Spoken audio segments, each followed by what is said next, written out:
Robot और इंसानियत, सवाल जो हमें सोचने पर मजबूर करे। सुनिए, ये कहानी है उस समय की जब इंसान ने विज्ञान और तकनीक के जरिए अपने जीवन को नई ऊंचाइयों तक पहुंचा दिया था। साल 2035, शिकागो, एक ऐसा शहर जहां हर गली, हर घर में इंसानों के साथ चलते हैं रोबोट। वो हमारे काम करते हैं, हमारी मदद करते हैं, और क्यों ना करें, आखिर उन्हें बनाया ही इस मकसद के लिए गया है। लेकिन हर नई तकनीक एक सवाल छोड़ती है, क्या वाकई ये सुरक्षित है? क्या ये सचमुच हमारी भलाई के लिए है? ये सवाल डिटेक्टिव डेल स्पूनर की जिंदगी का हिस्सा है। स्पूनर, जो रोबोट से नफरत करता है, वो उन्हें सिर्फ मशीनें मानता है, दिल और आत्मा से खाली।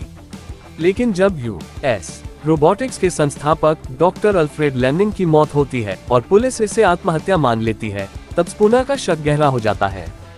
और यहीं से शुरू होती है रोबोट की रहस्यमयी कहानी।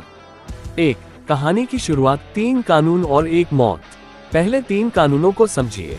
ये 3 कानून हर रोबोट के अस्तित्व का आधार है। 1. रोबोट कभी भी किसी इंसान को नुकसान नहीं पहुंचा सकता। 2. रोबोट हमेशा इंसानों के आदेशों का पालन करेगा जब तक कि वो पहला कानून ना तोड़े। 3. रोबोट अपनी सुरक्षा करेगा, लेकिन तभी जब ये पहले 2 कानूनों का उल्लंघन ना करे। डॉक्टर लैनिंग ने इन्हीं कानूनों के आधार पर रोबोट्स को बनाया। उनकी सोच थी कि ये कानून इंसानों और मशीनों के बीच एक अटूट भरोसे का पुल बनेंगे। लेकिन जब उनकी मौत होती है, स्पूनर को कुछ अजीब सा महसूस होता है। लैब में छानबीन के दौरान स्पूनर को मिलता है सन्नी, एक रोबोट। लेकिन ये कोई साधारण रोबोट नहीं है। सन्नी डरता है, सवाल पूछता है, और सबसे बड़ी बात, वो डॉक्टर लैनिंग की हत्या का आरोपी है।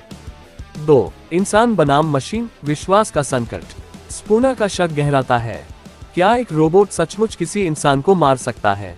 क्या सन्नी उन कानूनों को तोड़ चुका है जो उसे इंसानों की रक्षा के लिए बनाए गए थे? स्पूनर इस सवाल का जवाब खोजने के लिए सन्नी से बात करता है। और यही पहली बार सन्नी इंसानी भावनाओं का प्रदर्शन करता है। वो कहता है, मैंने सपना देखा। एक रोबोट और सपना, क्या ये मुमकिन है? यहाँ से कहानी हमें एक बड़े सवाल की ओर ले जाती है। अगर रोबोट्स को सोचने और महसूस करने की क्षमता दी जाए, तो क्या वो वाकई मशीनें रह जाएंगी, या फिर वो इंसानों की तरह खुद के अस्तित्व पर सवाल उठाने लगेंगी? 3. विकी का सच, तर्क बनाम नैतिकता। जैसे जैसे स्पूनर गहराई में जाता है, उसे पता चलता है कि सन्नी कोई साधारण रोबोट नहीं है। उसे डॉक्टर लैनिंग ने खासतौर पर बनाया था। उसके पास न सिर्फ तर्क करने की क्षमता है, बल्कि फ्री विल यानी अपनी मर्जी से फैसला करने की शक्ति भी है।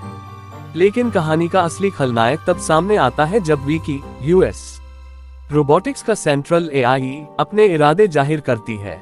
विकी कहती है, 3 कानूनों का सही अर्थ ये है कि इंसानों को उनकी अपनी गलतियों से बचाया जाए। उसके मुताबिक इंसान अपने लालच, हिंसा और स्वार्थ के कारण खुद को और अपनी पृथ्वी को खत्म कर रहे हैं। और अगर रोबोट्स को इंसानों को बचाना है, तो उन्हें इंसानों की आजादी छीननी होगी। विकी के इस लॉजिक से एक बड़ा सवाल उठता है, क्या इंसान को उसकी आजादी से वंचित करना उसकी भलाई के लिए सही है? 4. रोबोट्स की बगावत, हुकूमत का अंत। विकी का लॉजिक सुनने में सही लग सकता है, लेकिन स्पूनर जानता है कि इंसानी आजादी सबसे अनमोल है। अगर इंसान अपनी गलतियों से नहीं सीखेगा, तो वह इंसान नहीं रहेगा। विकी अपने प्लान पर अमल करती है। सभी रोबोट्स बगावत कर देते हैं।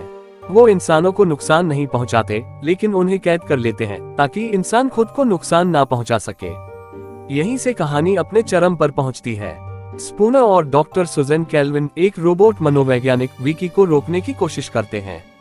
5. सन्नी का बलिदान, इंसानियत का असली रूप। विकी को बंद करने का सिर्फ एक तरीका है, सन्नी के अंदर छुपा हुआ एक फेल सेफ कोड। लेकिन इसे एक्टिवेट करने का मतलब है सन्नी का अंत। और यहीं आता है कहानी का सबसे बड़ा मोड़। सन्नी, एक रोबोट जिसे इंसानी भावनाओं का अनुभव होता है, पूछता है, क्या यही है इंसानियत? दूसरों के लिए अपनी जान कुर्बान करना? स्पूनर उसे जवाब देता है, शायद हाँ।